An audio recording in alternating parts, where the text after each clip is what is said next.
drinking coffee, will be back pronto," was written on a sign that Sonny Soot had written. He put it on the tool table every time he felt like an urge for coffee. Usually Susanna used to invite him for coffee, and then the coffee break was short. 3 cups in 30 seconds was his record. But sometimes he went home to his cottage and boiled so-called bear coffee. It was coffee so strong that you had to use 2 hands to move the spoon in the cup. It was the coffee that Sonny really liked. He used to sing for quite some time after such a cup. It was a great day in Centerville. There was a wedding in the village, and with the morning train, well-dressed guests had arrived. Uncles in black suits and with shiny high hats on their heads. Sonny felt a little simple in his sooty cap, but lifted most dutiful on it every time he met a high hat. He had just drunk bear coffee, so he was in a radiant mood.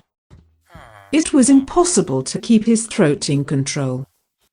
He had to hum all the time. He hummed on a tune, and Susanna covered her ears as he walked past the kiosk. Now Sonny has drunk bear coffee again. At least he doesn't sing from my coffee, and you can only be happy about that. On the bench in the waiting room, 4 nice gentlemen sat with high hats.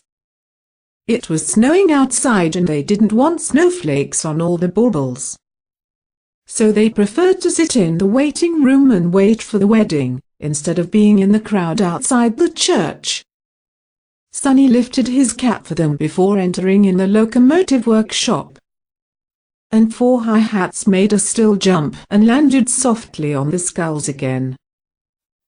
High hats are nice. As fine as locomotive chimneys. When I become big, I'll get myself a high hat. But then he thought he was already big and that he probably wouldn't get any bigger. And he understood that he would never get himself a tall hat. Instead, he'll be continuing to hammer tall hats for locomotives who needed them better than him. When he entered the workshop, he felt that everything wasn't as it should be. Something was missing, but he couldn't really figure out what it was. The locomotive was there, about half finished. 1 half of the steam boiler was in place in the rear of the cab. The wheels were screwed on, but the pistons, the valves, the buffers, the front piece, and all the 1,000 little things you know, belonging to a locomotive, they were still lying in large scrap heaps on the floor. He scratched his neck and thought. What was missing? He banged his head against the steam boiler repeatedly, because it used to clear his mind. But he couldn't think of it. Impossible.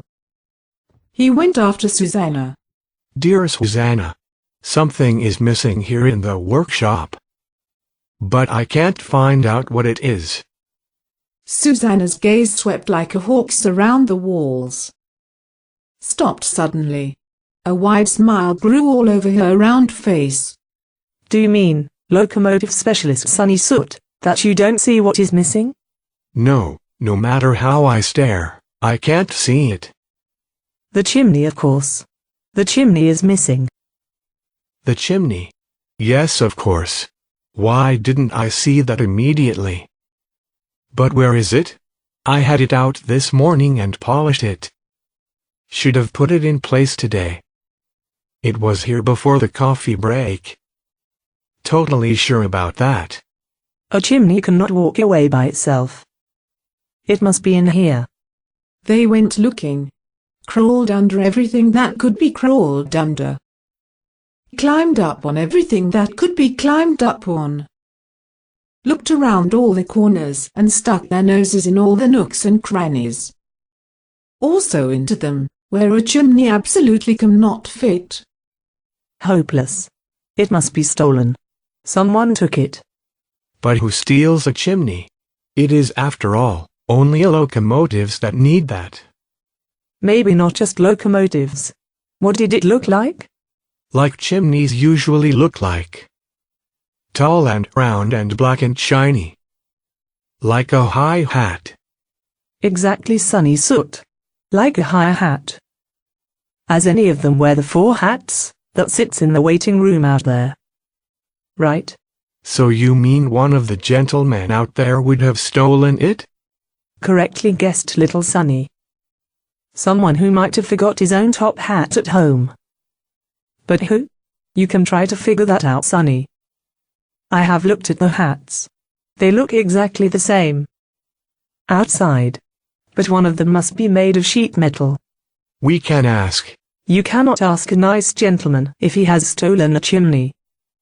We must catch the thief in the act. We need to find out who has a tin hat on. It won't be easy. How should I go about that? Like this, Sonny. Take a broom and pretend you're sweeping the waiting room. And then bump, as by mistake, to one of the hats with the broomstick. And another one and another one. Until you hear which one says dong.